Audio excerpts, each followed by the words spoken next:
এক শান্ত গ্রামের নাম নূরপুর। আজ শুক্রবার, রহমত আর বরকতের দিন। সকালবেলা গ্রামের মসজিদের মিনার থেকে ধ্বনি উঠল, হে মানুষ, আল্লাহর ঘরে চলে আসো, নামাজের দিকে ডাক দিচ্ছে। গ্রামের সবাই সেই ডাকে সাড়া দিল। শিশুরা সাদা পোশাক পরে সারি বেঁধে চলল মসজিদের দিকে। বড়রা নেওয়া নিলেন অজু, মুখে মৃদু হাসি, মনে শান্তি। এই গ্রামের এক কিশোর ছিল রইস। রইস সবসময় শুক্রবারে বিশেষ ইবাদত করত। আজও সে ভোরে উঠে প্রথমে আল্লাহর কালাম, পবিত্র কোরআনুল কারীম থেকে কয়েক আয়াত তিলাওয়াত করল। তার মা বললেন, বাবা, কোরআনের আলো যে দিনের শুরুতে থাকে, সেদিনের সব কাজে বরকত থাকে। রইস মুচকি হেসে বলল, মা, আমি চাই আজ সারা দিন আল্লাহকে খুশি করতে।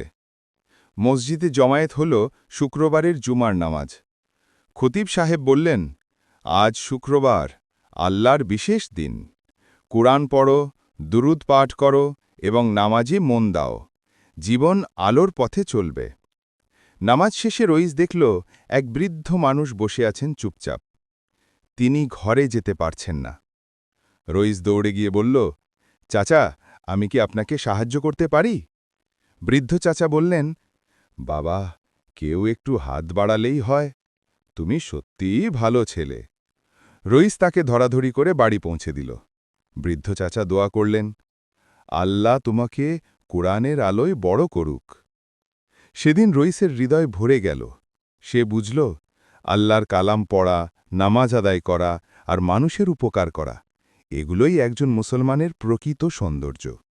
শুক্রবারের সেই দিনটি রইসের জন্য শুধু নামাজের দিন ছিল না, এটা ছিল মানুষকে ভালোবাসার দিন, আল্লাহর কাছে ঘনিষ্ঠ হওয়ার দিন।